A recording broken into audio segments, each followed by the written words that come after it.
Hello and welcome to yet another series of Insights with Artham Phenometry. Today we are going to do something different.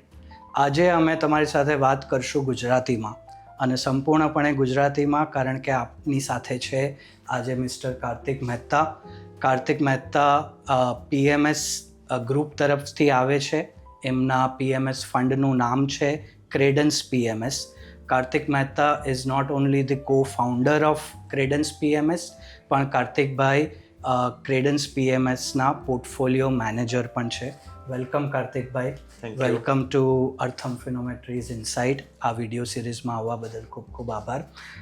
Kartikbhai, અમે અવારનવાર આવી video series કરતા હોઈએ છીએ અને અમારા દર્શકોને અને અમારા ક્લાયન્ટ્સને ફંડ મેનેજર તરફથી માર્કેટનો વ્યૂઝ એઝ વેલ એઝ જો કોઈક એમની પર્ટિક્યુલર પ્રોડક્ટ હોય કે ફંડ હોય તો એના વિશે અમે જાણકારી આપતા હોઈએ છીએ. હું જો દર્શક મિત્રોને પહેલાં કાર્તિકભાઈનું એક બ્રીફમાં ઇન્ટ્રોડક્શન આપું તો કાર્તિકભાઈ before starting Credence PMS 4 years back, કાર્તિકભાઈ was a fund manager with IDFC mutual fund, જે હવે બંધન મ્યુચ્યુઅલ ફંડના નામથી ઓળખાય છે. અને એ પહેલાં કાર્તિકભાઈ કેનેરા રોબેકો મ્યુચ્યુઅલ ફંડમાં ફંડ મેનેજર હતા. વાસ્ટ 21 વર્ષનો એક્સપિરિયન્સ છે અને after taking this experience of 21 years Kartikbhai has started this own PMS. સો કાર્તિકભાઈ, આ એપિસોડની શરૂઆત હું પહેલા પ્રશ્નથી કરવા માંગુ છું, જે એ છે કે છેલ્લા 3-4 મહિનાથી જે ટ્રમ્પ સાહેબે આપણને બધાને ગભરાવ્યા છે ટેરિફના ક્વેશ્ચન્સથી, કે પહેલાં 25% ટેરિફ હતો, હવે 50% ટેરિફ થયો ઇન્ડિયા પર, અને જાતની અનસર્ટનિટીઝ આપણી પાસે ગ્લોબલ જીઓપોલિટિકલ સિચ્યુએશનની પણ છે. એની સામે ભારતમાં આપણે બહુ બધા પોઝિટિવ ન્યૂઝ આવી રહ્યા છે. જેવી રીતે આજે આપણે 4 સપ્ટેમ્બરે વાત કરી રહ્યા છે તો એક દિવસ પહેલાં 3 સપ્ટેમ્બરે ભારતીય સરકારે GSTમાં બહુ મોટો રિફોર્મ અનાઉન્સ કર્યો અને GSTના લીધે ઘણા બધા પોઝિટિવ ફેક્ટર્સ આવે છે.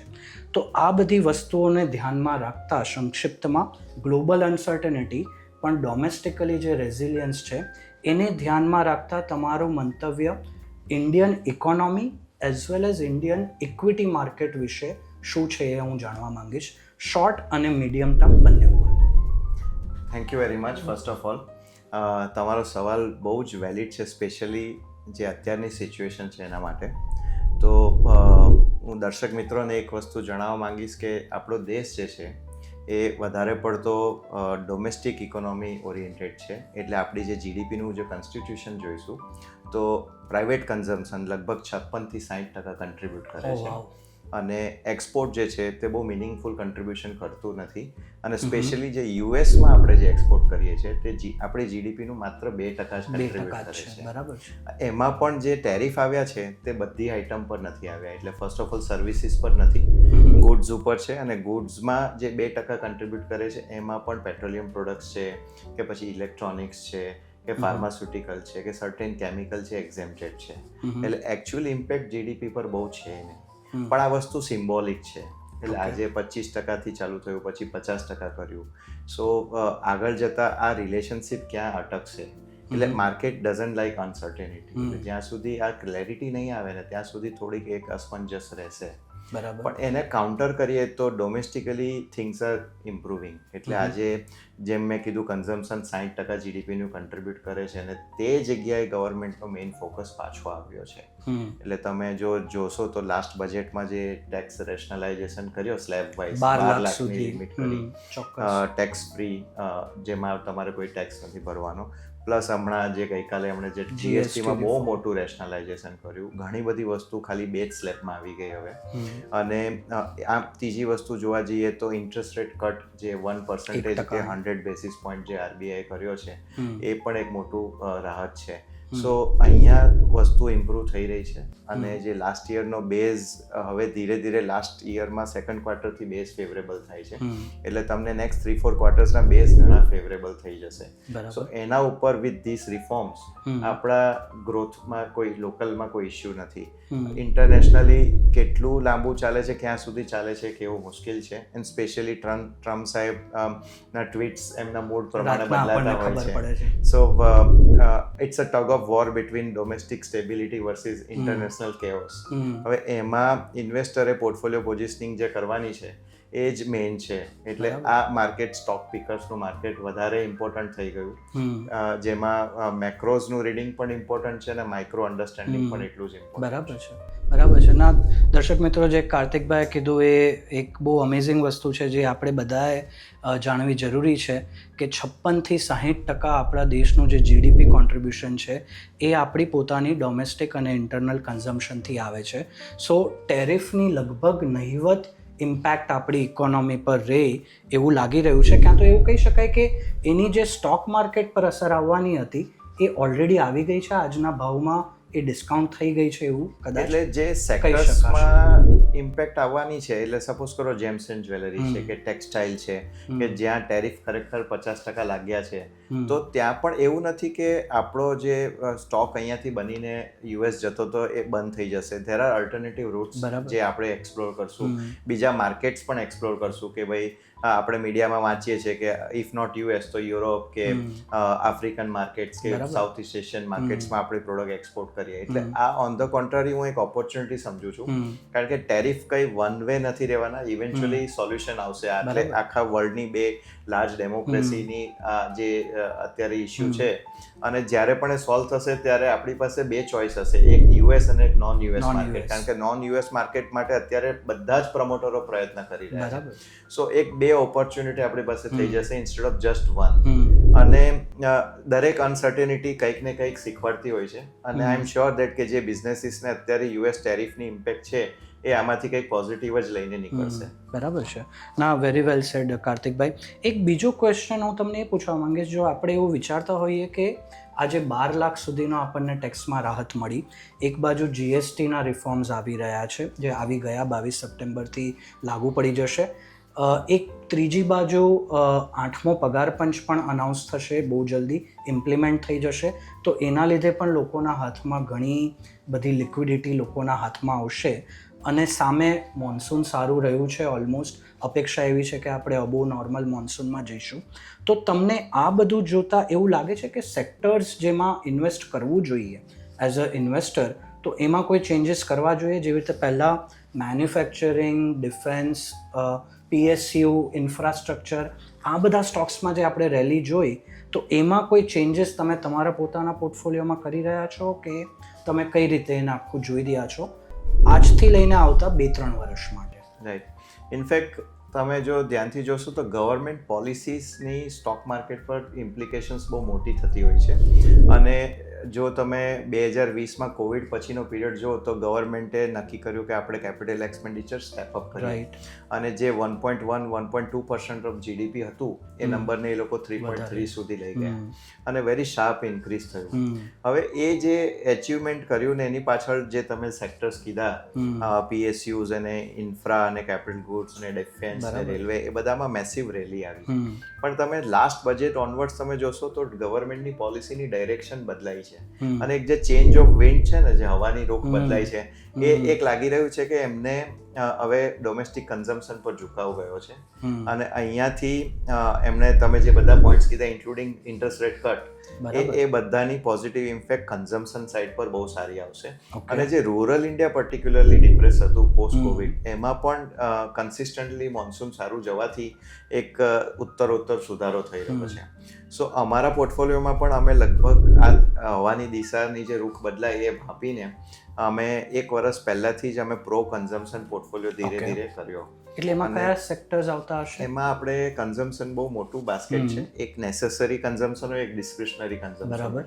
એટલે જે આપણને જરૂરી છે તે, અને એક આપણી મનમરજી.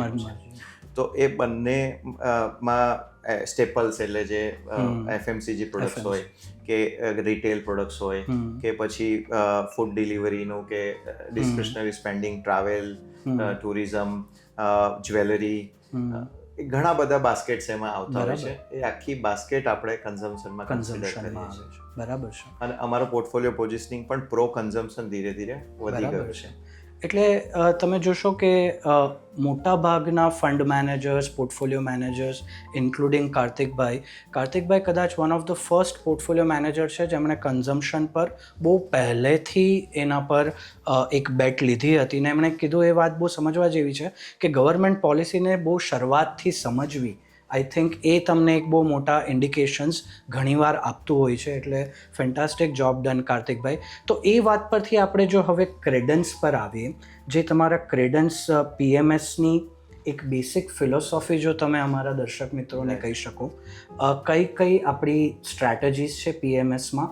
આઈ બિલીવ આપણી પાસે 4 PMS સ્ટ્રેટેજીસ છે અને એમાંથી તમને શું લાગે છે કે કઈ સ્ટ્રેટેજી કયા ટાઈપના ઇન્વેસ્ટર્સને લાગુ પડી શકે, એ જો તમે 5 મિનિટ માટે કહી શકતા હો તો પ્લીઝ.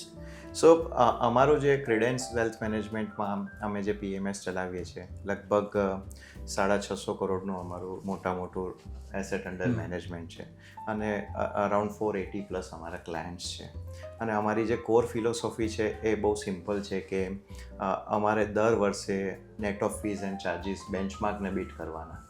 અને એ કેટલા પર્સન્ટેજથી બીટ કરવાના એન્ડ પ્રોડક્ટ છે, તમારો પોર્ટફોલિયો કેવો ક્રિએટ થયો એના ઉપર છે, પણ એન્ડ ઓબ્જેક્ટિવ બહુ ક્લિયર છે.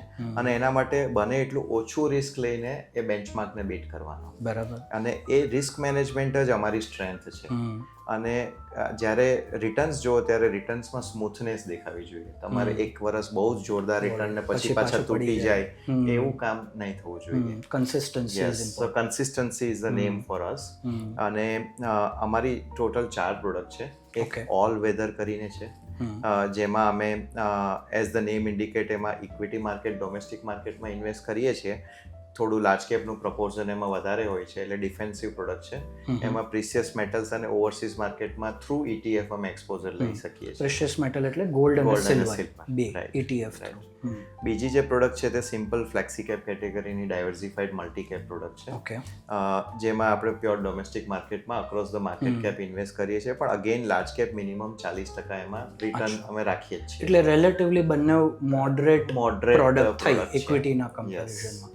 હેવી લાર્જ કેપ અને થોડુંક પેલા ઓલ વેધર્સની અંદર કોમોડિટી અને ઇન્ટરનેશનલ પણ ખરું. અને જે ત્રીજી પ્રોડક્ટ જે છે જે એકદમ ઇન્ટરેસ્ટિંગ છે, જે બિઝનેસ સાયકલ પ્રોડક્ટ જે અમે કહીએ છીએ કે દરેક બિઝનેસની એક સાયકલ હોય છે, જે આજે બિઝનેસ સારું કરે કાલે ખરાબ કરે. તો આપણે કન્સિસ્ટન્ટલી સર્ચ કરીએ કે કયા બિઝનેસીસ છેલ્લા 2-3 વર્ષથી ટાઈમ કરેક્શનમાં ગયા છે કે વેલ્યુ કરેક્શનમાં ગયા છે. અને હવે અહીંયાથી આપણને 1-2 ક્વાર્ટરમાં એવું લાગે છે કે નંબર્સ ઇમ્પ્રૂવ થશે, પણ માર્કેટમાં બિલીફ નથી, માર્કેટમાં ડિસબિલીફ છે, અવિશ્વાસ છે. અને જો નંબર્સ ઇમ્પ્રૂવ થાય તો વિશ્વાસમાં સંપાદિત થશે. અને એ વખતે જે માર્કેટ એને જે વેલ્યુએશન મલ્ટિપલ આપશે એ અલગ થશે. સો આપણે એન્ટિસિપેટ કરીને એમાં પોઝિશન ક્રિએટ કરીએ છીએ. અને બહુ ઇન્ટરેસ્ટિંગ પ્રોડક્ટ છે. આમાં થોડુંક રિસ્ક એ રહે ઇન્વેસ્ટરને કે તમે એડવાન્સમાં પોઝિશન ક્રિએટ કરો ને જો પ્લે થવામાં કે એક્ઝિક્યુટ થવામાં થોડી વાર લાગે, એ દેટ ઇઝ સ્લાઇટલી રિસ્કીયર. પણ અધરવાઇઝ આ બ્યુટીફુલ પ્રોડક્ટ છે અને રિટર્ન ને એક્સપિરિયન્સ પણ બહુ સારો છે. એટલે ક્રિકેટ ટર્મિનોલોજીમાં કહીએ તો ફ્રન્ટ ફૂટ પર રમો છો તમે. હા, બિઝનેસ સાયકલમાં. જરૂર. અને જે ચોથી પ્રોડક્ટ જે છે તે બહુ જ ઇન્ટરેસ્ટિંગ પ્રોડક્ટ છે, જેમાં આપણે ઇન્વેસ્ટર્સને ઘણીવાર એવું થાય કે એમને ચર્નિંગ ઓછું જોઈએ અને લોંગ ઇન્વેસ્ટમેન્ટ લોંગ ટર્મ માટે કરવું છે. ટેક્સેશન ફ્રન્ટ પર પણ LTCG ઉપર વધારે ફોકસ કરવો છે. તો એ સિચ્યુએશનમાં અમે આ પ્રોડક્ટ ડિઝાઇન કરી છે. હવે આ પ્રોડક્ટમાં એવું છે કે કોઈ પણ દેશની ઇકોનોમી આખા વર્લ્ડમાં 3 ઇમ્પોર્ટન્ટ પિલર પર ઊભી હોય છે. ઇન્વેસ્ટમેન્ટ પિલર એટલે જે ગવર્મેન્ટ ઇન્ફ્રાસ્ટ્રક્ચર ને પબ્લિક ઇન્વેસ્ટમેન્ટ હોય તે, પ્રાઇવેટ ઇન્વેસ્ટમેન્ટ લાઈક કોર્પોરેટ્સ કરે તે, અને આપણે જે રિયલ એસ્ટેટ કે બીજી રીતે ઇન્વેસ્ટમેન્ટ કરીએ તે. તો એમાં ઓલ્ડ ઇકોનોમી રિલેટેડ બધા સેક્ટર્સ આવી જાય, જેમ કે infra, capital goods, engineering, metal, cement, so and so fourth. બીજું જે પિલર છે તે કન્ઝમ્પશન, જેના ઉપર કોઈ પણ દેશની ઇકોનોમી દોડતી હોય છે. અને ત્રીજું પિલર છે એક્સપોર્ટ્સ. એટલે ઘણા બધા દેશ એવા છે કે જે એક્સપોર્ટથી જ મોટા થયા છે. So exports of goods and services. આપણી કન્ટ્રીના કેસમાં કહીએ તો IT, ફાર્મા છે, સ્પેશિયાલિટી કેમિકલ છે, સર્ટેન એન્જિનિયરિંગ ગુડ્સ છે, ઓટો છે.